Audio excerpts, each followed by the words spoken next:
Everyone's talking about 996. This is Yeah. the famous model from China in which workers work from 9 a.m. to 9 p.m., 6 days a week for a total of 72 hours at a minimum. Okay. Interestingly enough, we've talked about this since 2019, but currently in the American AI era, we are seeing headlines from the Journal, Fast Company, Washington Post. Everyone's talking about the insane pace of work required today by leading startups. And I pulled a tweet from you from back from 2019. This is a Mm. man named Jason Calacanis saying, Oh, what did I say? founders, we're up against Jack Ma enforcing a 72-hour work week, 996, 6 days a week, 9 to 9 p.m. The exact same work ethic that built America. You can get on your Twitter pedestal and attack Jack Ma, or you can make a plan to win. Now that Wow, was, prescient. 6, 7 years ago, Jason. So quite a while. Yeah, I mean, I just had heard about this when venture capitalists used to invest in startups. Their big trick was to come on a Saturday to visit the startup and see how many cars were in the parking lot, or they would come at night.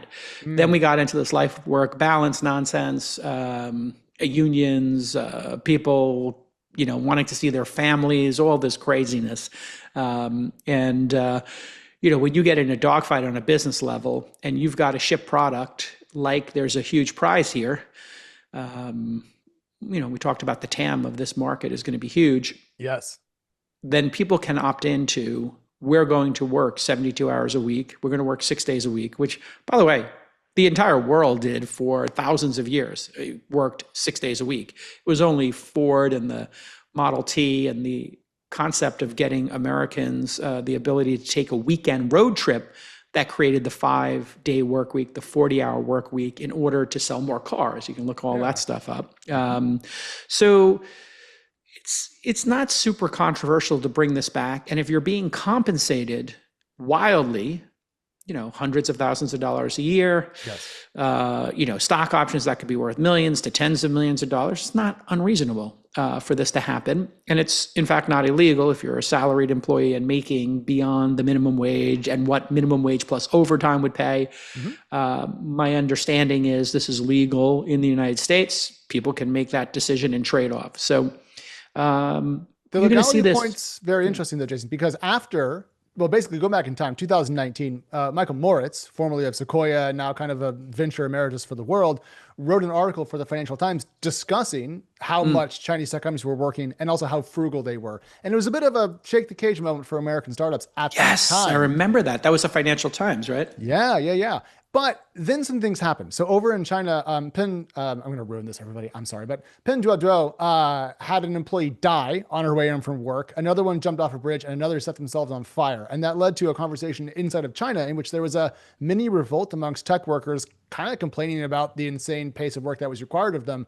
And that led to China in 2021 saying that 996 was actually illegal. Now, they haven't stamped it out. Coverage since then has made it clear that it's still in effect. But even inside of China, where this model kind of came from, there was pushback against it.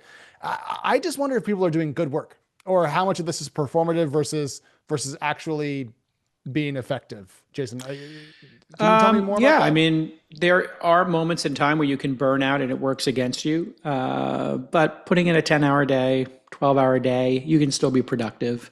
And it's a personal choice if you want to do it. Again, it would be up to the person. If the person is, from an immigrant family and they grew up with 5 people in a 1 bedroom and $150,000 or $100,000 to them, pays down this debt, buys a house, whatever. Okay, that's the personal choice. For some people, if they're already a millionaire, they might be like, I'm not doing this unless I'm getting 10 million in stock options. So there's no one answer.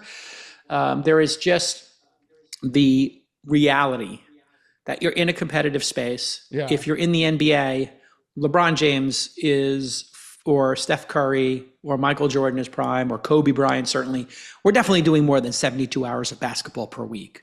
They were working more than 72 hours a week. Yeah. Navy SEALs, Olympians, they're all doing, they'd be like 72 hours of work in a week to be an Olympian, or Kobe Bryant. They'd be like, oh, that's like a vacation week for me.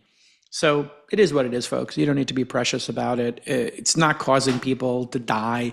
It's light work when compared to what humanity was doing, 1,000 years ago or 100 years ago, where people literally worked in fields 7 days a week, and maybe they took Sunday off for like the Lord's Day.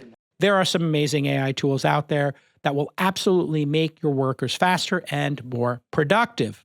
But having a large team using all kinds of different AI tools, sanctioned or unsanctioned, can actually pose some pretty serious privacy and security concerns for your data or your customers' and partners' data. This is shadow AI, and it could be costing you millions of dollars, and it could be exposing your company to risk. But there's a solution. It's Nexos.ai. Their workspace gives your team a secure browser-based environment where you can work with the latest and greatest tools and models while giving your admins and security team full visibility and oversight. What if somebody on your team says, analyze all this compensation data, and then it winds up training a model on those people's compensation in your company? You want to be compliant with all your policies. You want to protect your data, but don't believe me. Try it for yourself. Go to nexos.ai/twist for a 14-day free trial, or check out the link in the episode description below.